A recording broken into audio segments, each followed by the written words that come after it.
আজ আমরা দেখব যে রেফারেন্স এবং বিবলিওগ্রাফির মধ্যে পার্থক্যটা কি। এই পার্থক্যটা বোঝার আগে আগে দেখতে হবে যে এদের মিনিংটা কি, মানে কি এদের মানে, তারপরে তো বুঝবো যে এদের পার্থক্য কি। মানে এর মিনিংটা বা অর্থটা কি। দেখো, রেফারেন্স বলতে বলছে যে list of sources directly cited in the text, মানে সেই সমস্ত সোর্স গুলো, সেই সমস্ত উৎসগুলো যেগুলো একটা ধরো থিসিস তৈরি করা হলো, সেই থিসিসের মানে ডিরেক্টলি নেওয়া হয়েছে। ডিরেক্টলি মানে হচ্ছে কি, ধরো থিসিসের মধ্যে তুমি ইন্ট্রোডাকশন পার্ট লিখছো বা যে কোনো পার্ট লিখছো, সেই যে পার্টের মধ্যে তুমি কি করেছো, ওইটার মধ্যে একটা কোটেশন করে সেই পুরো অন্য একজন ব্যক্তি যা বলেছিল সেই উক্তিটাকে পুরোপুরি সেই রিসার্চের মধ্যে তুমি দিয়েছো। তাহলে সেই যে মানে পুরোপুরি মানে ডিরেক্টলি নেওয়া হচ্ছে, ডিরেক্টলি সাইট করা হচ্ছে, সেই সমস্ত জিনিসগুলো রেফারেন্সের মধ্যে থাকে। মানে সেই রেফারেন্সের হচ্ছে একটা লিস্ট, যেটা মধ্যে ওই যা যা তুমি সাইট করেছিলে সেই সমস্ত জিনিসগুলো থাকবে। মানে সাইটের যে জিনিসগুলো সেগুলো কোথা থেকে নেওয়া হয়েছে সেগুলো থাকে হচ্ছে রেফারেন্সের মধ্যে। তারপরে দেখো বিবলিওগ্রাফি। বিবলিওগ্রাফি মানে কি, list of all sources consulted during research. মানে এখানে বলছে যে সমস্ত ধরনের সোর্স মানে হচ্ছে উৎসগুলি, যেগুলো হচ্ছে রিসার্চের সময় সমস্ত মানে কনসাল্টেড হয়েছিল। মানে যে কোনো, ধরো তুমি কারোর সঙ্গে আলোচনা করেছো যে তোমার এই হচ্ছে রিসার্চের টপিকটা, তাহলে এই রিসার্চের টপিকটা মানে আগাতে গেলে কি কি বইগুলো পড়তে হবে বা কি ধরনের এর মধ্যে থিওরিটিক্যাল ব্যাকগ্রাউন্ড আছে, এই সমস্ত বিষয়গুলো কোনো একজন ব্যক্তি হয়তো তোমাকে বললো, তারপর তুমি ওই বইটা নিয়ে পড়লে, কিন্তু পড়ার পরে কি করলে, সেই বইয়ের থেকে জিনিসগুলো তোমার ওই মানে থিসিসের মধ্যে কোটেশন করে তুলে দিলে না, কিন্তু তুমি ওর একটা হেল্প নিয়েছো। সেই হেল্পের জিনিসগুলো কিন্তু তোমার বিবলিওগ্রাফির মধ্যে থাকবে। তার মানে কি, দেখো রেফারেন্সের মধ্যে তার মানে কি হচ্ছে, সমস্ত সেই সমস্ত জিনিসগুলো সাইট করা হচ্ছে, সেই সমস্ত জিনিসগুলোকে মানে থিসিসের মধ্যে রাখা হচ্ছে রেফারেন্সের মধ্যে, যেগুলো মানে পুরোপুরি অন্য একজনের লেখা, মানে তুমি কোটেশনের মধ্যে করে রাখলে সেটা হচ্ছে রেফারেন্স। আর বিবলিওগ্রাফি মানে কি, সেই কোটেশন করে জিনিসগুলো যেগুলো আছে দিয়েছো থিসিসে, সেগুলো তো থাকবেই, তার সঙ্গে সঙ্গে কি থাকবে, যে কাদের কাদের থেকে বা কোথা থেকে তুমি অন্য কোনো বইয়ের থেকে এই রিলেটেড, মানে তোমার যে রিসার্চ করছো সেই রিলেটেড কোনো তথ্য তুমি পেয়েছো কিনা। তাহলে আমরা দেখলাম যে রেফারেন্স এবং বিবলিওগ্রাফির মধ্যে মানে মিনিং এর ক্ষেত্রে এদের মধ্যে কি পার্থক্য আছে। এবার দেখবো যে ইনক্লুশনের ব্যাপারে এদের মধ্যে কি পার্থক্য আছে। ইনক্লুশন মানে অন্তর্ভুক্তি, রেফারেন্স কি কি জিনিস অন্তর্ভুক্ত করে, আর বিবলিওগ্রাফি কোন কোন জিনিসগুলো অন্তর্ভুক্ত করে। দেখো, রেফারেন্সের ক্ষেত্রে কোনগুলো অন্তর্ভুক্ত করে, যেগুলো হচ্ছে তোমার থিসিসের মধ্যে যেগুলো তুমি ডিরেক্টলি সাইট করলে, মানে পুরো জিনিসগুলো অন্য একজনের লেখা পুরোপুরি তুমি কোটেশন করে তুলে দিলে, সেই যে কোটেশন করে তুলে দিয়েছো, কোথা থেকে তুলে দিয়েছো, সেই সোর্সটা বা উৎসটাকে রেফারেন্সের মধ্যে দিতে হয়। আর বিবলিওগ্রাফির মধ্যে কি হচ্ছে, সেই যে বললাম রেফারেন্সের ক্ষেত্রে যে ব্যাপারটা একই রকম বললাম, যে ওই কোটেশন করে যেটা তোলা হয়েছে সেটা তো সাইট করবেই, তার সঙ্গে সঙ্গে কি করবে, আনসাইটেড যে সোর্স গুলো, মানে তুমি হেল্প পেয়েছো কিন্তু তোমার থিসিসের মধ্যে সেই ডিরেক্টলি কোনো কোটেশন তুমি তুলে দাওনি, কিন্তু তোমার থিওরিটিক্যাল ব্যাকগ্রাউন্ড হোক, তোমার কাজের ডেটা কালেকশনের উপর হোক, বা তোমার স্যাম্পল কালেকশনের উপর হোক, যে কোনো ক্ষেত্রে রিসার্চের যে কোনো ক্ষেত্রে তুমি যে সমস্ত জায়গা থেকে তোমার বা যে সমস্ত সোর্স থেকে তুমি হেল্প পেয়েছো, সেই সমস্ত জিনিসগুলোকেই কি করতে হবে, বিবলিওগ্রাফির মধ্যে দিতে হবে। তাহলে ইনক্লুশনের বেসিসে দেখা গেল যে রেফারেন্স এবং বিবলিওগ্রাফির মধ্যে কি পার্থক্য। রেফারেন্সের মধ্যে থাকবে যেগুলো হচ্ছে সাইট করা হয়েছে সেগুলো, আর বিবলিওগ্রাফির মধ্যে কোনগুলো থাকবে, যেগুলো সাইটেড এবং যেগুলো আনসাইটেড, যেগুলো সাইট করোনি সেগুলো দিতে হবে। এবার দেখবো যে রেফারেন্স এবং বিবলিওগ্রাফির পারপাস বা উদ্দেশ্যের দিক থেকে এদের মধ্যে কি পার্থক্য আছে। প্রথমে দেখি রেফারেন্সের ক্ষেত্রে, তারপরে দেখবো বিবলিওগ্রাফির ক্ষেত্রে। প্রথমে দেখো রেফারেন্সের ক্ষেত্রে কি হচ্ছে, যে support argument and avoid plagiarism.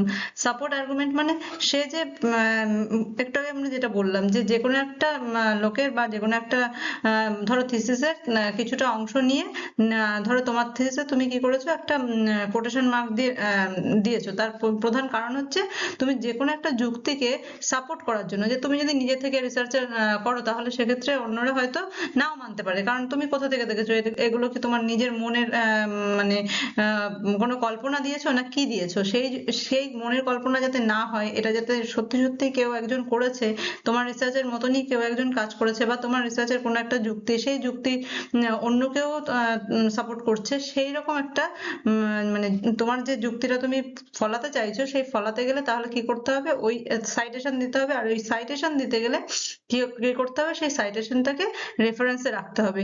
তাহলে কি হবে, তুমি তুমি যে কোটেশনটা দিয়েছো সেটা যে আদেও কেউ লিখেছে সেটা বোঝা যাবে কিসের থেকে, যদি তোমার রেফারেন্সে ওই পার্টিকুলার ব্যক্তির মানে সাইটেশনটা থাকে, মানে কোথা থেকে নিয়েছো সেই সোর্সটা যাতে থাকে।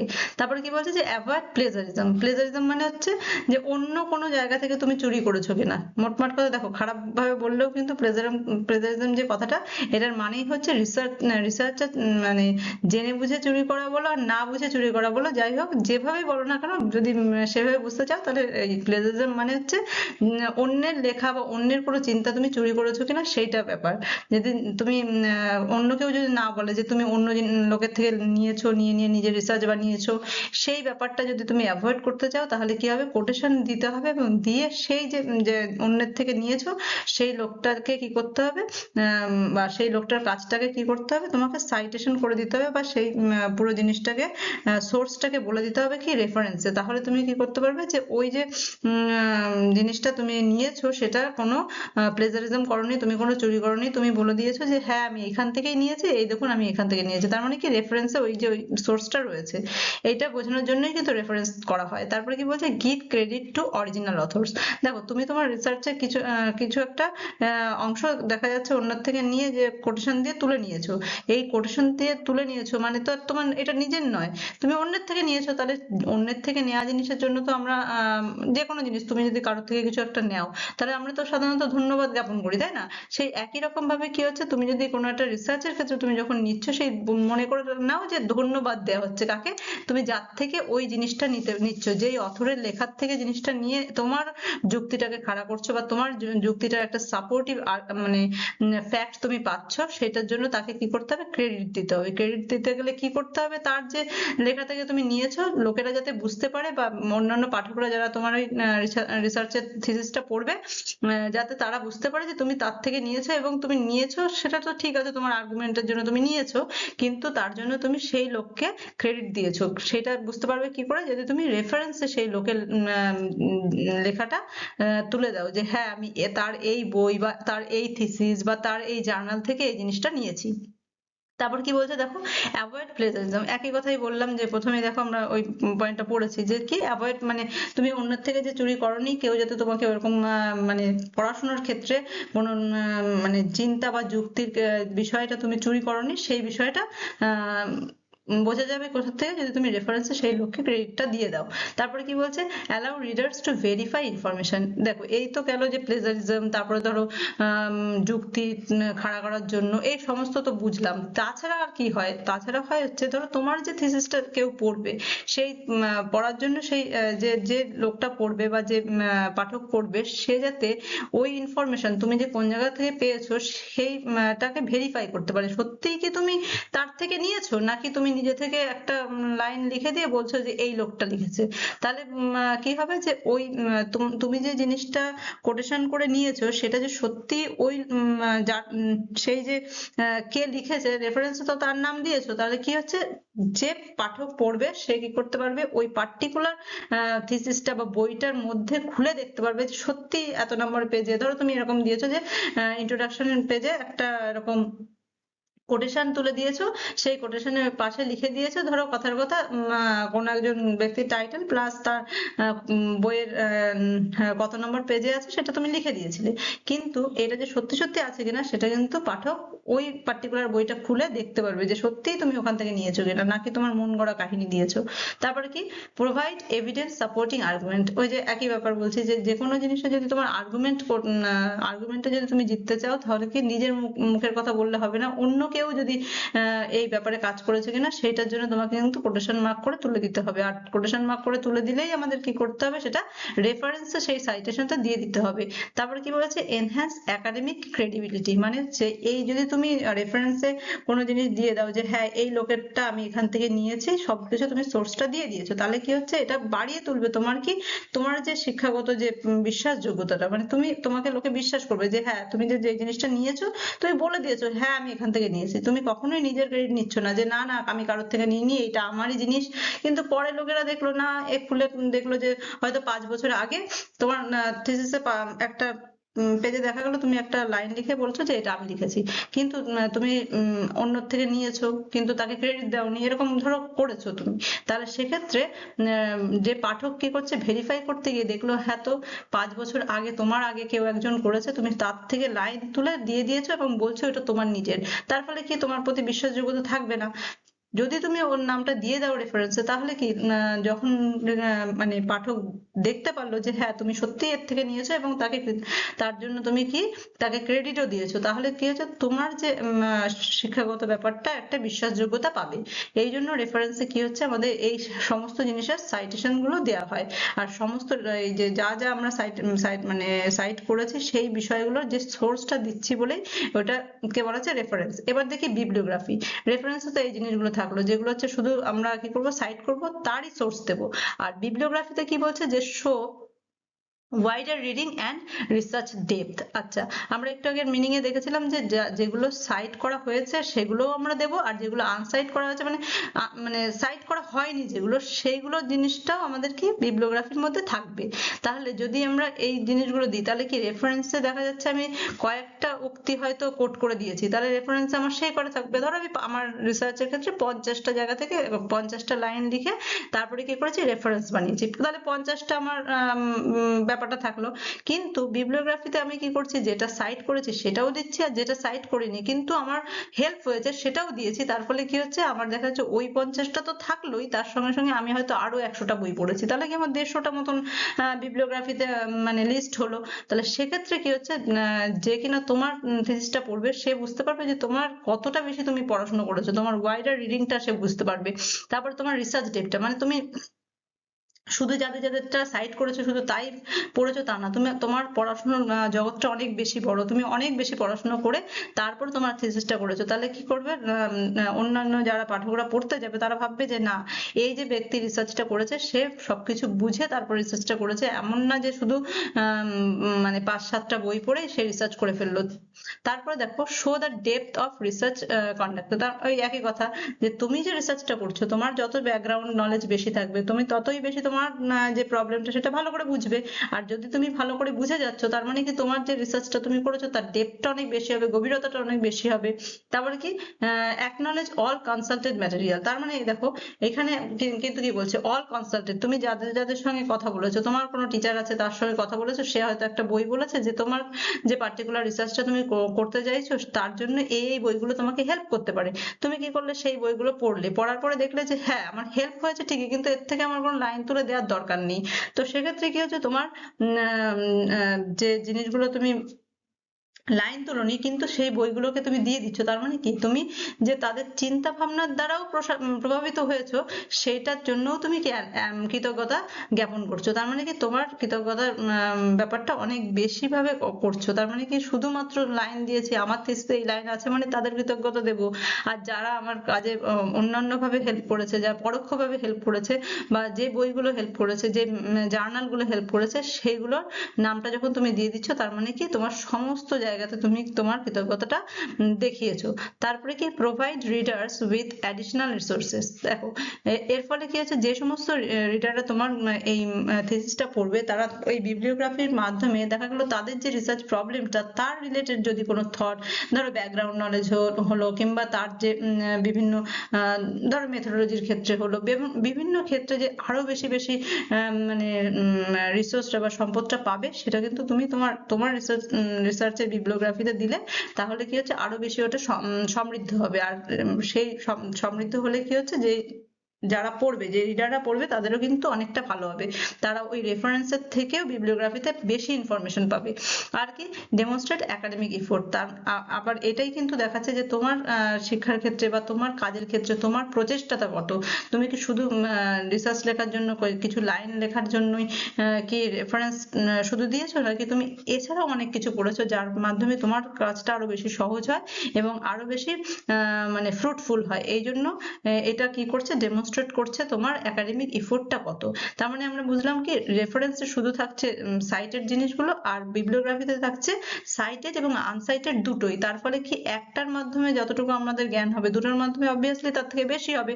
এখানে দুটো তো নয়, ধরো আমি এক্ষেত্রে কি বললাম, সাইটেড হলে দেখা গেল 50টা, আনসাইটেড হলে দেখা গেল 100টা হতে পারে, 150টা হতে পারে, তাহলে কি অনেক বেশি হয়ে যাচ্ছে। তার মানে যত বেশি হবে ততই আমাদের নলেজটা কি হবে, আরো বেশি হবে। দেখো এবার দেখে নেবো যে প্রয়োজনীয়তার দিক থেকে রেফারেন্স এবং বিবলিওগ্রাফির মধ্যে পার্থক্য কি। প্রয়োজনীয়তা বলতে কি, থিসিসের ক্ষেত্রে কতটা প্রয়োজনীয়তা। এমনি তো তোমার রিসার্চ করতে গেলে এর দুটোরই প্রয়োজনীয়তা আছে, কিন্তু থিসিসের ক্ষেত্রে প্রয়োজনীয়তা কিরকম। যেমন ধরো রেফারেন্সের ক্ষেত্রে কি বলছে যে ম্যান্ডেটরি ইন একাডেমিক রাইটিং, যে কোনো একাডেমিক রাইটিং এর ক্ষেত্রে রেফারেন্স দিতেই হবে, মানে এটা ম্যান্ডেটরি, মানে মানে এটা বাধ্যবাধকতা আছে যে দিতেই হবে। তার কারণ কি, তুমি এখানে লাইন তুলে দিচ্ছ, লাইন তুলে দিচ্ছ মানে অন্য লোকের জিনিস তোমার থিসিসে থাকছে, তার মানে কি তোমাকে বলতেই হবে যে তুমি এই লোকের বইয়ের থেকে এটা নিয়েছো। এটা কিন্তু পুরো ঠিকঠাক করে বলেই দেওয়া থাকে যে রেফারেন্সটা অবশ্যই দিতে হবে।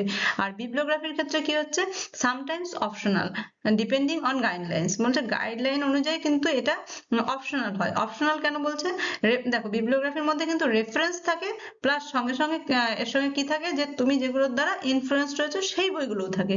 কিছু কিছু দেখা গেল ইউনিভার্সিটি থেকে যখন কোনো গবেষণার কাজ হলো, কিংবা কোনো জায়গায় হয়তো কোনো প্রজেক্টের কাজ হলো, সেক্ষেত্রে বললো যে না, যেগুলো দ্বারা তুমি ইনফ্লুয়েন্সড হয়েছো সেগুলো না দিলেও চলবে, কিন্তু যেগুলো থেকে তুমি তোমার থিসিসের মধ্যে জিনিসগুলো রেখেছো বা সাইটেড করেছো সেগুলো অবশ্যই দিতে হবে। তো সেক্ষেত্রে কি হচ্ছে, অবশ্যই যদি শুধু সাইটেড গুলো বলে তাহলে রেফারেন্সটা দরকার।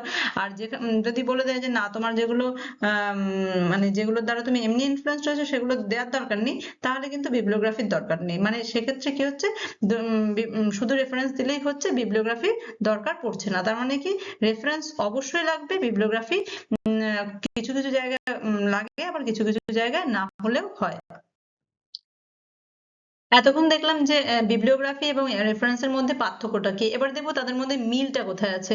প্রথমটা দেখো, appear at the end of academic document. যে কোনো একাডেমিক ডকুমেন্ট, সেটা থিসিস হোক, সেটা ডিসার্টেশন হোক, সেটা প্রজেক্ট হোক, যাই হোক না কেন, সেই যে রিটেন যে ডকুমেন্টটা থাকে তার একেবারে লাস্টের দিকে থাকে রেফারেন্স আর বিবলিওগ্রাফি। তারপরে কি বলছে, provide full detail of sources, মানে যে কোনো লাইন ধরে তুলে দিল, তুমি একটা লিখলে যে থিসিসের মধ্যে বা প্রজেক্টের মধ্যে, সেটাকে তো আমরা বললাম যে লাইন যেগুলো তুলে দেবে সেগুলো হচ্ছে রেফারেন্সে থাকবে, আর যেগুলো লাইন তুলে দেবে না সেগুলো থাকবে বিবলিওগ্রাফিতে, এবং যেটা তুলে দেবে সেটাও বিবলিওগ্রাফির মধ্যে থাকবে। এটা তো জানলাম, কিন্তু যে সোর্সটা দেবে, ধরো কোনো একজন ব্যক্তির থিসিস থেকে তুমি একটা লাইন লিখে দিয়েছো, শুধু ব্যক্তির নাম আর থিসিস দিলেই হবে না, কোথা থেকে নিয়েছো, কোন সাইট থেকে নিয়েছো, আদৌ কি এটা সাইট না এটা মানে এমনি এখনো পাবলিশড হয়েছে কি পাবলিশড হয়নি, যাই হোক ওই ব্যাপারে ওই সোর্সের ব্যাপারে পুরো ডিটেলসটা কি থাকে, এই রেফারেন্সে এবং বিবলিওগ্রাফিতে থাকে। তারপর বলছে ফলো স্পেসিফিক সাইটেশন স্টাইল। দুটোই কি করছে, সাইটেশনে একটা আলাদা আলাদা স্টাইল আছে। যেমন ধরো সোশ্যাল সায়েন্সের ক্ষেত্রে বেশিরভাগ এপিএ স্টাইল ফলো করা হয়, ল্যাঙ্গুয়েজের ক্ষেত্রে এমএলএ স্টাইল ফলো করা হয়। এই যে আলাদা আলাদা স্টাইল, এগুলো কিন্তু রেফারেন্স এবং বিবলিওগ্রাফি দুটোর ক্ষেত্রেই ফলো করা হয়। এমন না যে তুমি তোমার নিজের থেকে যে কোনো একটা স্টাইল করে দিলে। এগুলোর জন্য স্ট্যান্ডার্ড স্টাইল আছে, সেই স্টাইল অনুযায়ী এগুলো হয়ে থাকে। তারপর বলছে হেল্প মেনটেন একাডেমিক ইন্টিগ্রিটি।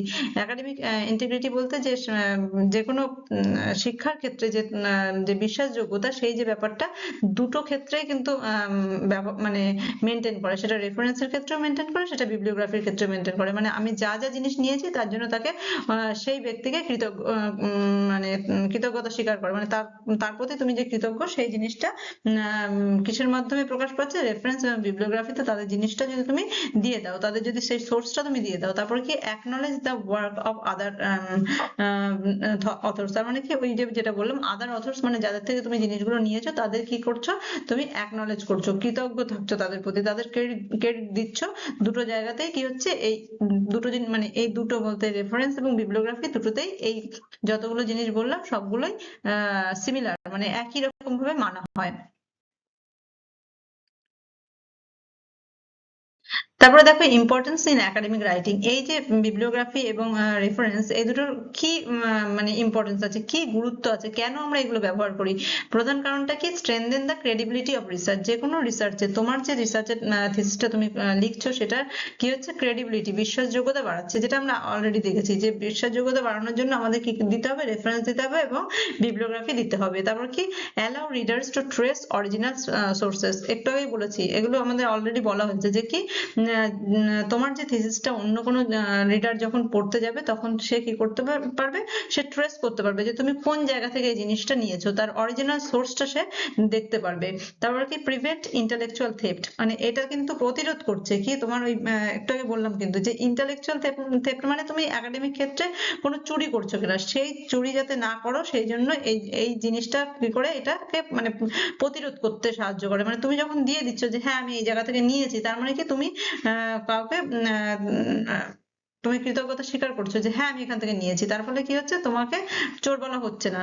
কিন্তু তুমি যদি নিজে থেকে লিখে দাও যে হ্যাঁ এটা আমি করেছি, তার মানে তো তুমি জেনে শুনে এটা করছো, তার মানে কি এটা একটা থেফটের পর্যায়ে পড়ে।